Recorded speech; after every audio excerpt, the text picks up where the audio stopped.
How's it going, true believers? Matt Sardo here, Monkeys Fighting Robots, and we're here to talk about Amazing Spider-Man 35. The description says that this sets up the next 24 issues of Amazing Spider-Man. Do not miss this.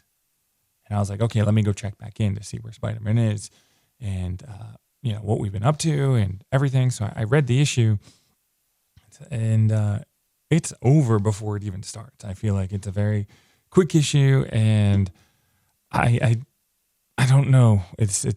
I haven't read the book in about 9 issues, and I don't really feel like I've missed anything else that's gone on. I mean, I know that there's the gang war going on, and guess what? That's a really lame title because there was already gang war in Amazing Spider-Man. Like, if we can just try to be original, like somewhat original, that would be amazing. Like, I understand that there's a nostalgia factor with all the stuff that we're doing these days, that old dudes are reading Spider-Man, and, there's new people as well. So, like, you want to, like, stroke the egos of the old dudes and then, like, bring people on with a cool title. But we already had gang war in the 80s. Like, you can say gang war 2, you can say turf war, you can come up with any word you want for war. You could just be like war, NYC war, or whatever you want to call it, like street war, anything. But gang war is just lazy because it's already been there, in there. So let's go back to the issue itself. For a big climactic issue, again, it was over before it even started.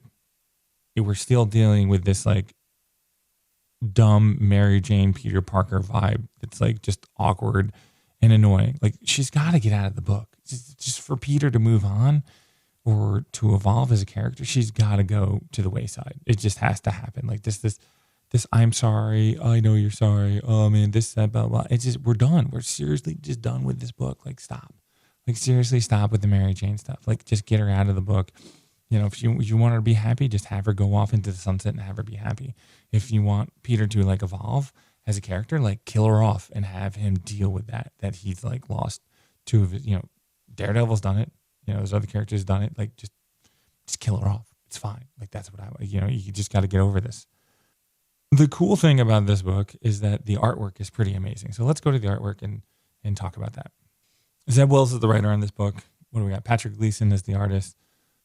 Marcio Menyz Erick Arciniega is the colorist, and Joe Caramagna is the letterer on this. I love the opening page. I love the conversation with Kraven. That final panel with Kraven is just, like, awesome. With, has a little Bill Sienkiewicz action going in there, and then it just drifts to the bottom, and you have the page turn with, and then just like the panel layout of the next page, you kind of like swoop across, and then you come down, and then you're also led to another page turn as well. And I like that, like, Mr. Negative feel to it. It's, predicting the future of what's going to happen and everything. Like, I really like that. As that final panel in the blood is really good because it plays on a lot of things. The action that happens in this book is not too bad. It kind of bounces around real quick, but it does. The story is very clunky and very fast, and you have a lot of moving parts, and it's hard to juggle all those moving parts as one. And what I really liked about this Bill Sienkiewicz page earlier, I was really hoping that we would get something like that with the Mary Jane card throwing. But it's very stock Marvel style right there.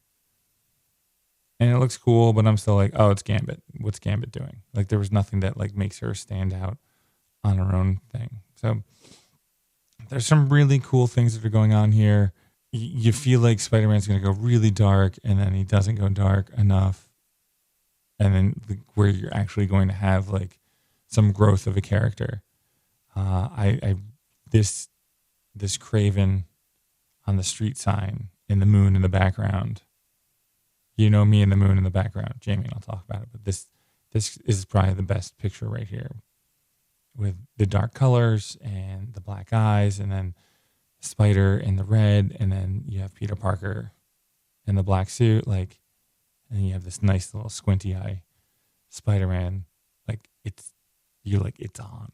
You get excited at looking at this picture. You're like, oh my God, this is exciting. This is why we like comics. But overall, the way it kind of, like, ends, I'm just like, okay, we've we've kind of been here before. We kind of knew this was eventually going to happen. How long were you going to like hold Norman back before something really happens? And then you got this like build up here. And, you know, they mentioned that this is going to like be the storyline for the next 24 issues. And I'm like, okay, that's fine. But nothing really has me too excited about it. Like there's no growth to the character going on right now. We just keep the cycle of like, I'm sorry, and going from there. Like we've heard enough I'm sorry's from Peter Parker. Like, grow as a character. And that's where I am right now. And I don't feel like I've missed anything in the past like 9 or 10 issues by just picking up this book. And it makes me a little sad. Have you been reading Amazing Spider-Man faithfully? What are your thoughts on this? What do you want to see out of the series moving forward with the next 24 issues?